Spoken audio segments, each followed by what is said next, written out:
and welcome back to our study of Peninei Halacha, the teaching of Eliezer Melamed Shlita.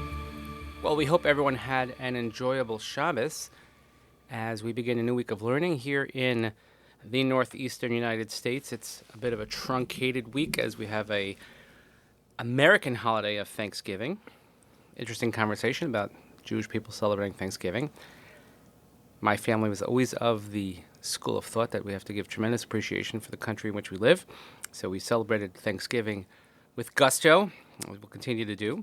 But we ask you to please continue davening for Chaylei Tzvah Gana Yisrael, and for Shalom L'chol Petzua Yisrael, return of our hostages L'Kvuras Yisrael. We learn each day Le'il Nishmat Ser and Daniel Shimon ben Harav Deron V'Sheli Shem Kem Damo. The next chapter, Shalosh Psios La'acharav.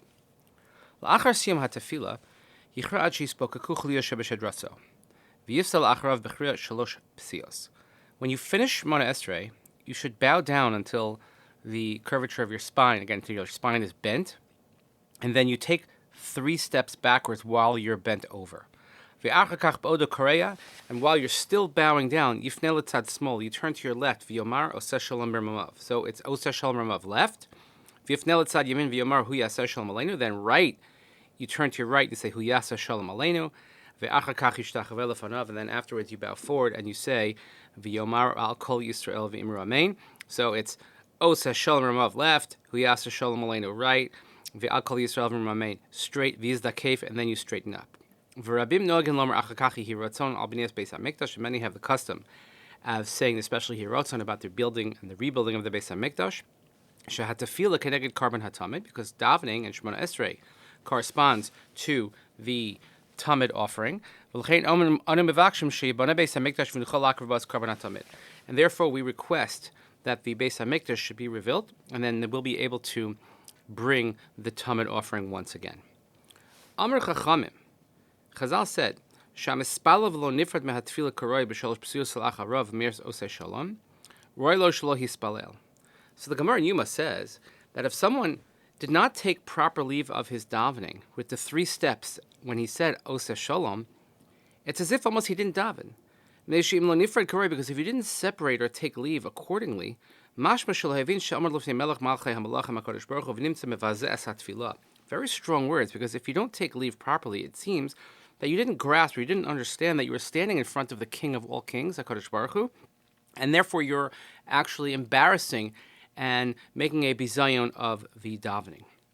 Keshiyivsa yakor tchilas regal small. When going backwards, you should always take the left foot should go back first, sherega hachosha, because this is the weaker leg. V'kach yiresh shekoshel ol v'hapredim etfila. You want to show almost our reluctance or the difficulty that we have in separating from the presence of HaKadosh Baruch Hu when we're davening. And each one should be the length of a foot. Like, in other words, how your foot should be the length of your foot, and that's the distance you should go back. So your toes should be behind your heel of the other foot. So this is how it should go. You take first back with your left foot a small step, so that your left foot is behind your right foot. So let's say your left toe is behind your right ankle. I don't mean literally behind, I'm saying, but on a plane that it's further away. And then afterwards, with your right foot, you take a greater one, so that now that your right foot is behind your left foot. And then the third is you take your left foot and then you line them up so that they are now even. And this is how you should be standing with your legs together when you say oseh shalom, doing the bowing left, right, and center, as we just mentioned. Yakbid so we have to make sure that we take an appropriate amount of distance for the steps, so it can't be too small, because otherwise, if it's too small, it's not considered a psia, a pace backwards. So let's say if you don't have the ability to take 3 steps, as we've discussed, let's say there's somebody behind you, or let's say the pews aren't big. We had a bris this morning in New York City. That's why the drop is a little bit late this morning. My apologies. But in one of the old shuls in Manhattan, which has been in the news a lot lately, and the pews are very, very narrow. So it's impossible. You can't even take 1 step back in Shemoneh Esreh. So therefore, Yivtzal Sadav, you have to go to your side. You take that side step. You turn and go backwards that way. At least that you have enough to have that foot length going back. Let's say you have no room to go even behind you or to the side of you. Some we could rely on the opinion that says that it's good enough at least you take even small, tiny steps.